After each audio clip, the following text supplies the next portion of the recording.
Gimana menurut kalian guys? Aku udah speechless kalau ada cowok ngomongnya kayak begini. Kok bisa sama janda? Nah, begini aku kasih tau, janda ini janda spesial, gitu, janda gadis, gitu. Jadi asal. Tidaknya video ini, ya, kita bahas dengan apa yang kita lihat, yang beredar di sosial media. Dia adalah cowoknya Sarwenda, benar nggak sih?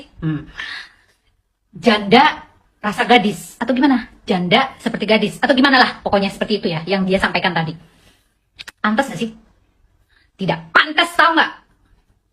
Itu namanya melecehkan perempuan. Artinya status Anda di situ tuh sebagai apa? Artinya Anda sudah mencoba tanpa ada pernikahan. Dan dipublish, dan di-sharing, dan diucapkan untuk media sosial. Dipublish secara umum. Bisa juga didengar oleh anak-anaknya Sarwenda dan Ruben. Hai, halo. Apakah ini bagus untuk kesehatan anak-anak? Untuk kesehatan mental anak-anaknya Ruben? Please, kalau hanya statusnya sebagai pacar atau teman dekat, gak selayaknya seperti itu. Gak sepantasnya kamu bicara seperti itu. Itu hal-hal yang sangat privacy. Ngerti gak privacy? CEO? Masa sekelas CEO gak tahu soal ini? Biasanya orang CEO itu intelektualnya keren. Dia tahu cara menghargai seorang wanita. Begini di sosial media, berantas. Demi menjaga image keluarga, Denny lanjut, Sarwenda butuh pelukan dan perhatian setelah pernikahannya hancur. Giorgio yang selalu ada di sisinya. Lambat laun, perasaan itu berubah jadi cinta. Ini jelas bom besar, bro. Selama ini publik melihat Giorgio yang manis dan patuh. Ternyata di belakang layar, dia sudah jadi pacar Sarwenda. Denny juga cerita bahwa Sarwenda sempat mengalami masa sulit setelah cerai. Dia merasa kesepian dan kehilangan arah. Di saat itulah Giorgio selalu mendampingi. Dari situ perasaan mereka berkembang. Denny bilang dengan nada serius, Sarwenda nggak salah kalau jatuh cinta lagi. Tapi yang bikin masalah adalah mereka sembunyikan ini dari publik. Padahal di belakang sudah pacaran.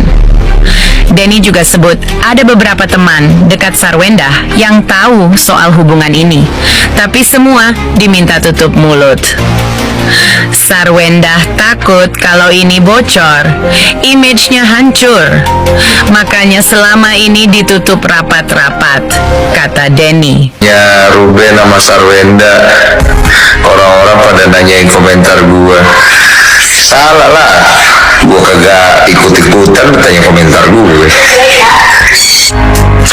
Kok nggak mau undang Cik Sarwenda? Terus di bawahnya, jangan undang.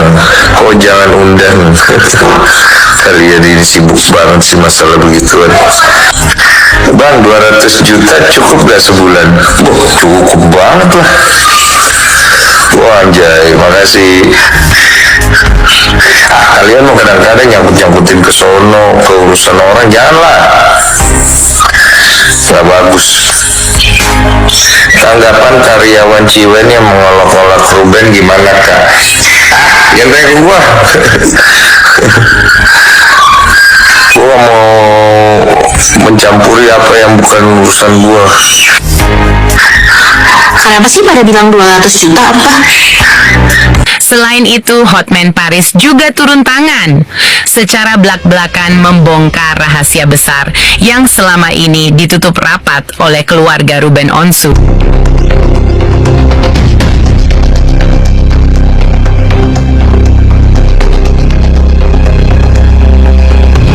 Giorgio Antonio adalah pacar Sarwenda setelah Sarwenda resmi cerai dengan Ruben Onsu.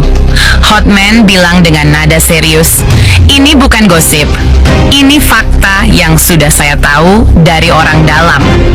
Netizen langsung heboh berat.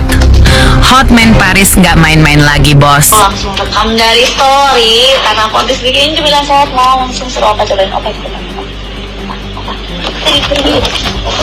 Hai guys, jadi hari ini kita mau cobain cemilan sehat. Apaan ya? Ini aku bikin healthy tiramisu.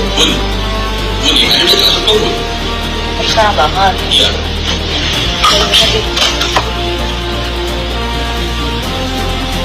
Opa, aku tahu ini saldonya kamu yang isi juga. Tapi kan kamu udah pakai, kamu nggak isi lagi. Kan tadi aku udah bilang aku pakai dulu. Ya, tapi kan sekarang aku mau pakai udah nggak ada saldonya. Iya, nanti aku pasti masukin lagi, isi lagi. Ya aku tahu, tapi aku maunya sekarang. Terus kamu lupa, kamu pakai Ya, aku nggak lupa. Ya, ya benar. Aku adalah salah satu sahabat Gio waktu kita sekolah dulu. Ya kalau menurut aku sih masalah Sarwenda dan Ko Ruben ini nggak ada sih keterkaitannya dengan Gio gitu ya kan. Aku kenal betul kalau Gio ini orangnya baik, budi pekertinya lurus aja gitu ya kan. Kemudian lagi ya humble dan agak introvert gitu. Jadi nggak ada sih keterkaitannya sama masalah Ko Ruben dan Sarwenda. Ya dilibatkan karena Gio ini salah satu rekan Sarwenda juga, pacarnya Sarwenda juga gitu ya kan. Waktu bikin video pun si Gio ada di samping Sarwenda, jadi wajar lah dilibatkan di situ gitu loh. Kalau untuk CEO itu enggak lah, masa iya CEO jualan kutang 24 jam di depan kamera, enggak ada CEO seperti itu, enggak ada. Kalau CEO itu seperti Reno Barak gitu ya kan, mondar mandir keluar negeri gitu, mana ada CEO yang jualan kutang.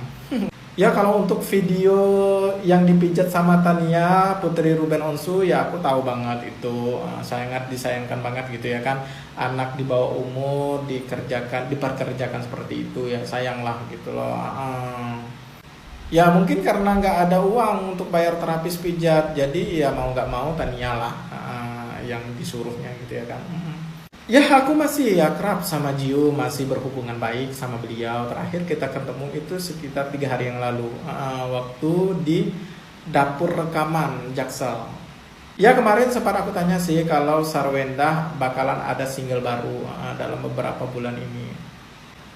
Aku setuju juga sih sama netizen kalau suaranya Sarwenda itu, aduh gimana ya, lebih bagus suara kuda sih menurut aku. Mending Sarwenda ini jangan nyanyi lah ya kan, mending ya nyawit atau kebun karet itulah. Oke terima kasih ya, maaf aku nggak bisa lama nih. Oke terima kasih yo. Dia kaya karena apa? Dia kaya ya dari hasil kerja keras. Kalau nggak kerja gimana mau kaya? Uang kan kalau dipakai terus bisa habis. Kalau nggak dicari lagi gimana? Kalau misalnya ada tambahan ya sah-sah aja toh. Nggak ada istilah orang udah kaya dilarang kerja. Itu hanya buat orang-orang malas doang, malas bekerja. Terus aja bawa katanya CEO, kok live mulu, kok live terus. Lah dia kan live karena dibayar brand, udah sepakat sama brand, makanya live. Kalau tidak dibayar sama brand dia tidak live, begitu. Terus ada yang bilang katanya CEO kok live-nya di rumah orang terus. Guys gini, kalau misalkan hubungan kita terhadap mantan sudah clear, harusnya move on ya. Tidak terpengaruh, mau itu didatengin sama siapapun itu rumah, tidak akan terpengaruh, karena sudah move on. Kan toh udah dijelaskan kenapa mereka milih bekerja di rumah situ, karena ada anak-anak. Jadi nggak terlalu jauh, apalagi mereka live-nya tuh bisa sampai tengah malam. Kan demi kebaikan anak-anak juga, biar bisa terpantau sama emaknya. Kalian sih kebanyakan otaknya negatif, dia mikirnya negatif mulu. Mikirnya di rumah itu terus, pacaran terus. Lah siapa yang nggak tahu sih kalau mereka live bareng itu cari cuan.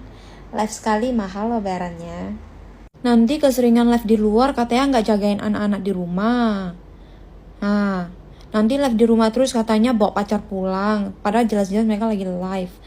Serba salah. Terus ada yang bilang, kenapa nimbrung live si SW terus? Ya karena mereka dibayar sama brand, karena permintaan brand. Kan ada permintaan dari brand. Kalau misalkan live sendirian atau live bareng Gio, itu dibayar setara dengan permintaan brand. Kalian sih kudet. Kalian pikir mereka live gabut? Live jualan, cok. Dan sekali lagi coba diperhatikan, live jualannya itu pakai akun siapa? Pakai akun SW. Kalau misalnya kalian sebagai afiliator, kalian pasti tahu kalau live-nya pakai akun siapa, ya komisinya masuk ke siapa, ya kan? Terus kalian pikir semua orang tuh bisa laku di semua brand? Enggak lah, brand juga milih-milih tampang, cok. Kalau mau diajak kerja sama, brand juga lihat Anda punya kualitas gak, bisa gak lakuin produk gua, kan gitu, cok. Terus ada yang bilang kayak gini, ngusulin si Gio beliin rumah buat Wenda. Sekarang gini ya, kembalikan posisinya ke anak Anda deh, ibu-ibu. Gimana kalau misalkan anak Anda nih cowok, terus pacaran sama anak cewek orang, ya kan? Terus ada orang bilang gini, kan belum nikah nih, ada orang bilang kayak gini, beliin dong rumah buat cewek lu. Kira-kira kalian sebagai orang tuanya si cowok bakal respon kayak gimana? Ya meskipun aku tahu sih setiap orang tua itu punya respon yang berbeda-beda, cuma aku pengen tahu aja dari kalian tuh gimana.